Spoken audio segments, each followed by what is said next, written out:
हाँ तो बच्चों, मैं सत्येंद्र तिवारी ऑनलाइन क्लासेस की इस प्रक्रिया में अब हम क्लास 11 के बच्चों को रसायन विज्ञान पढ़ाएंगे। तो आप लोगों का पहला पेपर हम पढ़ाएंगे, जिसका पहला चैप्टर है रिडॉक्स अभिक्रिया। इसकी हिंदी होती है अपचयोपचय अभिक्रिया। अपचयोपचय अभिक्रिया। तो आप लोग हाई स्कूल में पढ़े होंगे कि रिडॉक्स अभिक्रिया क्या होती है। तो रिडॉक्स अभिक्रिया को हम जानने से पहले दो चीजों को जानेंगे। पहला चीज हमारा होगा ऑक्सीकरण। ऑक्सीकरण क्या होता है, यानी ऑक्सीडेशन। OXIDATION, ऑक्सीडेशन क्या होता है। और दूसरा वर्ड आएगा इसमें अपचयन, यानी रिडक्शन। रिडक्शन। तो ऑक्सीकरण क्या है, आप लोग पढ़े भी होंगे कि ऑक्सीकरण मतलब नाम से ही स्पष्ट हो रहा है कि जिसमें किसकी बात हम करेंगे, ऑक्सीजन की बात करेंगे। तो हम कहेंगे कि रिडॉक्स अभिक्रिया को अगर हम परिभाषित करते हैं तो कहते हैं कि ऐसी अभिक्रिया जिसमें एक पदार्थ का ऑक्सीकरण होता है और दूसरे पदार्थ का अपचयन होता है, उसे रिडॉक्स अभिक्रिया कहते हैं। तो पहला मन में क्वेश्चन आएगा कि ऑक्सीकरण क्या है और अपचयन क्या है, क्योंकि दोनों अभिक्रिया जिसमें होती है उसी को रिडॉक्स अभिक्रिया कहते हैं। तो ऑक्सीकरण क्या है, तो ऑक्सीकरण का मतलब होता है ऑक्सीजन, यानी ऐसी अभिक्रिया जिसमें ऑक्सीजन जुड़ता है और हाइड्रोजन निकलता है।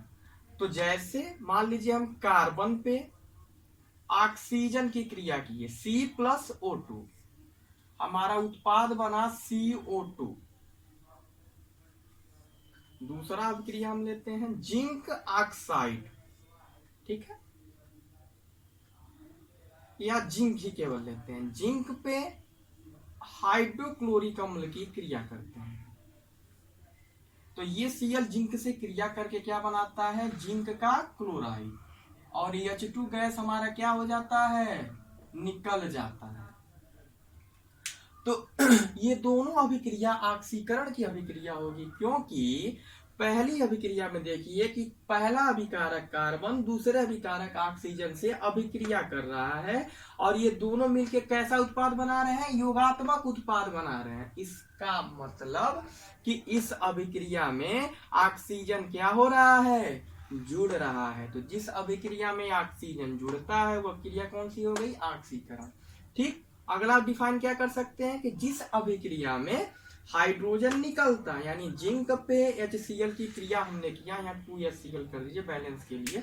तो क्या आ जाएगा, जिंक अपने क्लोरीन से क्रिया करके जिंक क्लोराइड बना रहा है और हाइड्रोजन गैस इसमें से क्या हो रही है, निकल रही है। तो ये दोनों अभिक्रिया को हम क्या बोल देंगे, ऑक्सीकरण। ये तो सिंपल हो गया कि अगर आपसे कोई पूछे ऑक्सीकरण क्या तो आप बताएंगे कि ऐसी अभिक्रिया, लिख भी लीजिएगा डिफिनीशन, कि ऐसी अभिक्रिया जिसमें ऑक्सीजन जुड़ती है और हाइड्रोजन निकलती है, उसे ऑक्सीकरण कहते हैं। आप इसको दोनों एग्जांपल नोट कर लीजिएगा। कार्बन पे ऑक्सीजन की क्रिया, CO2 बना, ऑक्सीजन जुड़ रहा है इसलिए ऑक्सीकरण। यहाँ पे जिंक पे हाइड्रोक्लोरिक अम्ल की क्रिया हुई, जिंक का क्लोराइड बना, H2 गैस निकला यानी हाइड्रोजन निकला, तो हमारा क्या हो जाएगा, ऑक्सीकरण हो जाएगा। ठीक, इसके अपोजिट अपचयन होता है। अब अपचयन में क्या हो जाएगा कि इसमें हमारा ऑक्सीजन, आप लोग स्क्रीनशॉट ले लीजिएगा, ठीक है, नहीं लिखे होंगे तो। अब अपचयन में क्या होता है कि ऑक्सीजन हमारा निकलता है, उसमें ऑक्सीजन जुड़ रहा था, इसमें ऑक्सीजन निकलेगा। एक एग्जाम्पल इसमें भी हम देखते हैं, ठीक है, एक ये एग्जाम्पल। और ऑक्सीकरण में हाइड्रोजन निकल रहा था, अपचयन में हाइड्रोजन क्या होगा, जुड़ेगा। Simple reaction.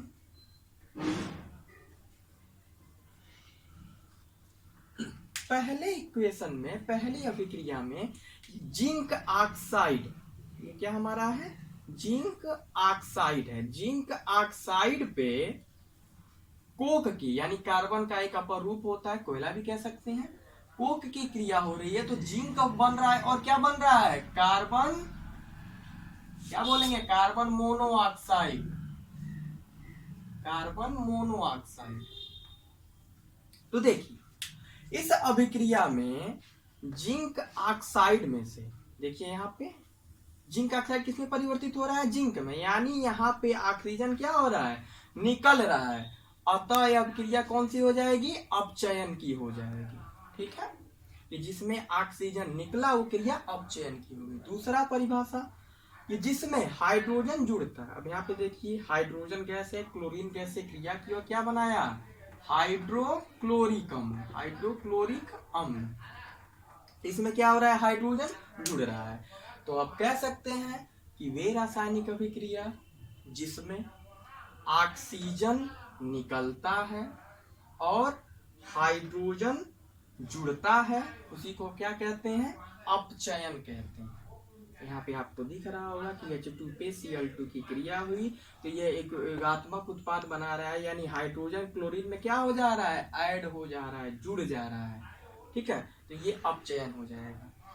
अब ये तो मान लिया आपसे कोई डिफिनीशन पूछा तो आप बता दीजिए, और ये उदाहरण आपने लिख के उनको दिखा दिया। लेकिन इसके अतिरिक्त ऑक्सीकरण में दो चीजें और होती हैं जो आपको पढ़ना है। ये तो आप बेसिक जानकारी जान गए कि ऑक्सीकरण किसे कहते हैं, अपचयन किसे कहते हैं। ऑक्सीकरण में जो इलेक्ट्रॉन हमारे होते हैं, जैसे ये है आपका क्या, कौन सा आयन होगा, ये स्टेनस आयन होगा, और ये हमारा क्या हो जाएगा, स्टेनिक आयन, यानी इसको बोलते हैं जब 2+ हो गया, जैसे फेरस वैसे स्टेनस, प्लस माइनस रहता है तो आयन लिख देते हैं, और ये क्या हो जाएगा, स्टेनिक आयन, स्टेनिक आयन। तो ऑक्सीकरण अभिक्रिया में इलेक्ट्रॉन हमारे क्या होते हैं, निकलते हैं। अब देखिए यहाँ पे 2+ था और यहाँ पे कितना हो गया, 4+ हो गया।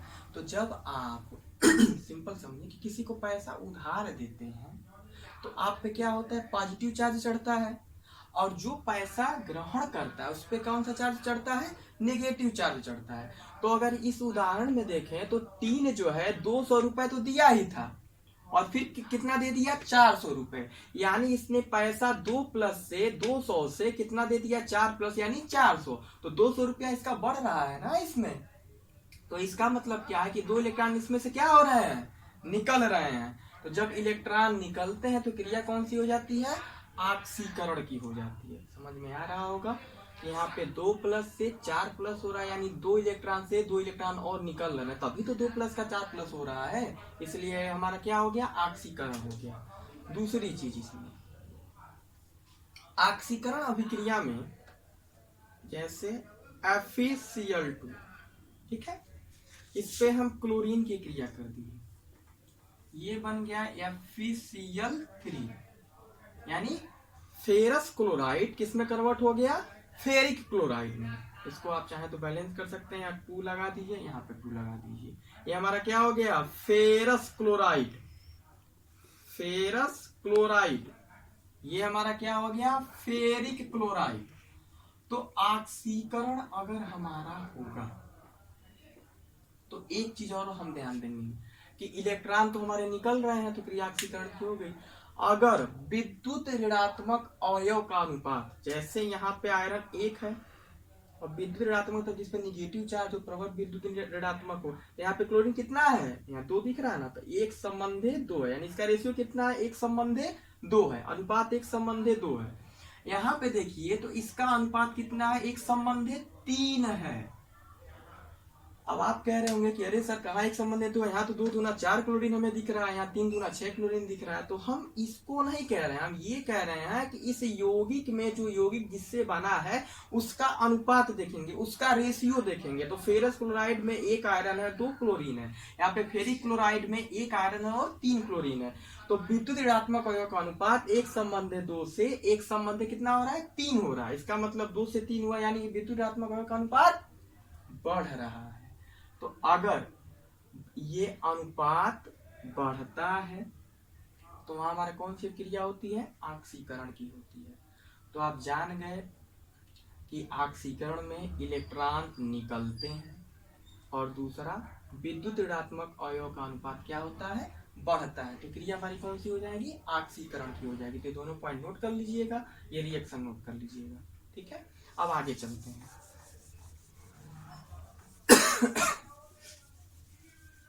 अब हम पढ़ेंगे ऐसे ही अपचयन में। इतना ध्यान दीजिए कि अगर आपका ऑक्सीकरण पता हो गया तो ठीक उसका अपोजिट क्या हो जाएगा, अपचयन हो जाएगा। अब हम पढ़ते हैं अपचयन। अपचयन यानी रिडक्शन। तो ऑक्सीकरण में इलेक्ट्रॉन क्या हो रहे थे, निकल रहे थे। इसमें क्या होंगे, इलेक्ट्रॉन जुड़ेंगे। जैसे कैल्शियम आयन हमने ले लिया, कितना प्लस होता है, 2 प्लस होता है, ठीक है। इसमें 2 इलेक्ट्रॉन क्या हो गए, जुड़ गए। ये किसमें बदल गया, कैल्शियम में। ये हमारा क्या हो गया, कैल्शियम आयन। तो इसमें क्या हो रहा है कि इलेक्ट्रॉन हमारा क्या हो रहा है, ऐड हो रहा है, मतलब जुड़ रहा है। तो जिसमें इलेक्ट्रॉन जुड़ते हैं वो हमारी क्रिया कौन सी हो जाती है, अपचयन। तो यहाँ पे 2 प्लस था, इसमें 2 इलेक्ट्रॉन जुड़ गया, यानी कैल्शियम ने किसी को 2 इलेक्ट्रॉन दिया था। तो वो 2 इलेक्ट्रॉन किसी ने जिसको दिया था उसने क्या किया, इनको 2 इलेक्ट्रॉन दे दिया। तो वही 2 इलेक्ट्रॉन इस पर क्या हो गया, ऐड हो गया। तो 2 प्लस और 2 ई माइनस, तो दोनों कैंसिल आउट हो गए, यानी क्या बन गया, कैल्शियम हो गया। तो जिसमें इलेक्ट्रॉन जुड़ेंगे वो अब क्रिया कौन सी हो जाएगी, अपचयन की, ठीक है। दूसरा, उसमें विद्युत ऋणात्मक अवयव का अनुपात क्या हो रहा था, बढ़ रहा था। इसमें क्या होगा, घटेगा। वही उदाहरण हम लेते हैं, FeCl3 अगर फेरस क्लोराइड में और क्लोरीन में टूट जाए, बैलेंस कर दीजिए, 2 लगा दीजिए, यहाँ 2 लगा दीजिए, ये हमारा क्या हो गया, फेरिक क्लोराइड, और ये क्या हो गया, फेरस क्लोराइड। अब यहाँ पे विद्युत ऋणात्मक अवयव का अनुपात देखिए, यानी आयरन 1 है तो 1, इसका अनुपात क्या है, क्लोरीन 3 है तो 3। यहाँ पे आयरन 1 है तो 1, क्लोरीन कितना है, 2 है। यानी 1 संबंधी 3 से कितना हो रहा है, 1 संबंधी 2 हो रहा है। तो यहाँ पे विद्युत ऋणात्मक अवयव यानी जो क्लोरीन है उसका अनुपात क्या हो रहा है, घट रहा है। तो जहाँ पे घटता है वो क्रिया कौन सी हो जाती है, अपचयन की हो जाती है। तो हम समझ रहे हैं कि आप लोगों को समझ में आ गया होगा। एक बार और, जिसमें इलेक्ट्रॉन जुड़ते हैं क्रिया अपचयन की होती है। यहाँ दो प्लस है, यहाँ 2 इलेक्ट्रॉन जुड़ा, ये इसका चार्ज क्या हो गया, हट गया। यहाँ पे क्या हो रहा है कि 1 संबंधित 3 से कितना हो रहा है, 1 संबंधित 2 हो रहा है। किसका अनुपात है, तो विद्युत ऋणात्मक अवयव का अनुपात है। अगर घटेगा तो क्रिया कौन सी हो जाएगी, अपचयन की हो जाएगी। तो इतना आपको पता आ गया कि ऑक्सीकरण क्या है, अपचयन क्या है, ठीक है। तो अब जो है हम लोग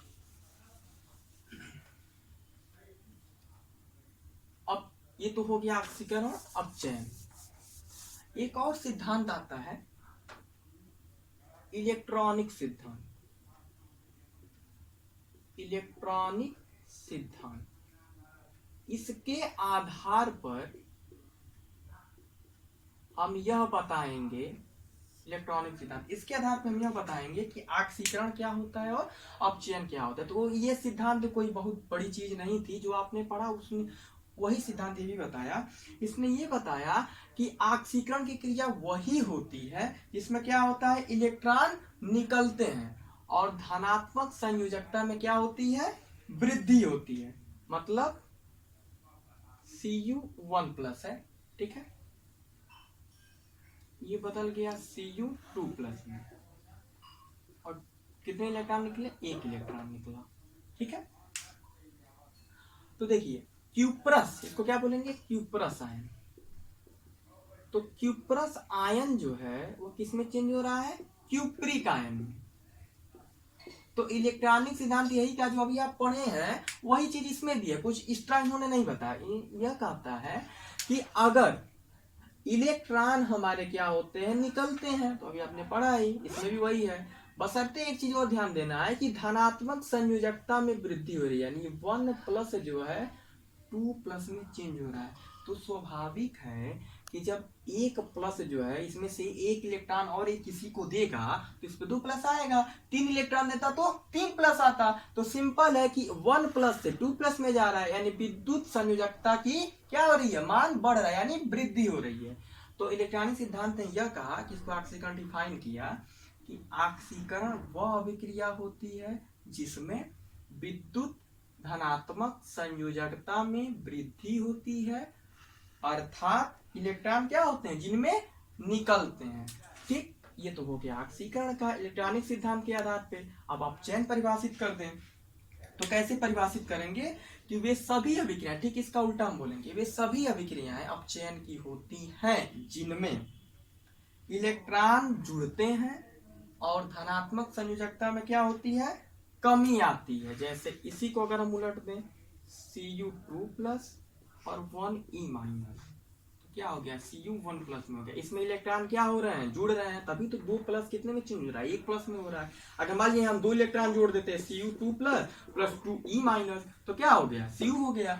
तो अगर इलेक्ट्रॉन हमारे जुड़ते हैं तो क्रिया कौन सी हो जाती है, अपचयन की। तो स्वाभाविक है कि जब ये 200 रुपए दिया था, इसको कोई 100 रुपए दे दिया, इस पे कितना है, 100 रुपए आया ना। इसका मतलब क्या है कि इसका जो कर्जा है 200 का 100 रुपए हो गया, मतलब 2+ किस में कन्वर्ट हो गया, 1+ में। तो जिसमें विद्युत धनात्मक संयोजकता में क्या होती है, कमी आती है, वह अभिक्रिया कौन सी हो जाती है, अपचयन की हो जाती है।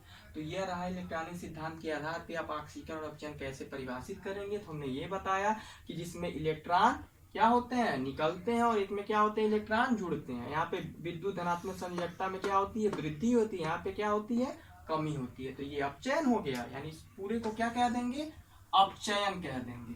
किसके आधार पे, इलेक्ट्रॉनिक सिद्धांत पे। इसको क्या बोल देंगे, ऑक्सीकरण। तो इस दोनों को आप नोट कर लीजिएगा और इसके आधार पे आप परिभाषित कर सकते हैं। ठीक है, तो अब आप लोग होमवर्क लिख लीजिए कि आप कैसे पहचानेंगे कि कौन सी अभिक्रिया ऑक्सीकरण की है और कौन सी अपचयन की है। आपको रीजन भी बताने हैं। तो पहला लिखिए H2 + Br2, ये हो गया 2HBr। दूसरा सल्फर पे ऑक्सीजन की अभिक्रिया, सल्फर डाइऑक्साइड। तीसरा लिख दीजिए Fe2+,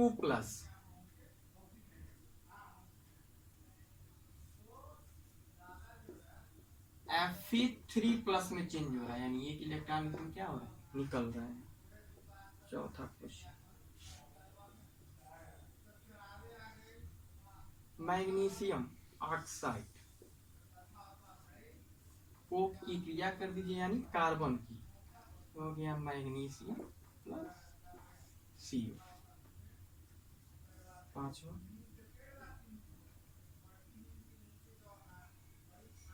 जिंक को SO4 की क्रिया कर दीजिए, ZnSO4, और क्या हो गया, H2। एक और रिएक्शन लिख लीजिए SaNCl2 + Cl2 SaNCl4। तो आपके ये 6 क्वेश्चन हैं। ये 6 क्वेश्चन को आपको लिखना है और बताना है इसमें ऑक्सीकरण हो रहा है कि अपचयन हो रहा है और क्यों हो रहा है, इसको आपको रीजन देना है। ठीक है, अब नेक्स्ट इसके बाद हम पढ़ेंगे ऑक्सीकरण संख्या क्या है, तो नेक्स्ट वीडियो में पढ़ा जाएगा। तब तक के लिए धन्यवाद।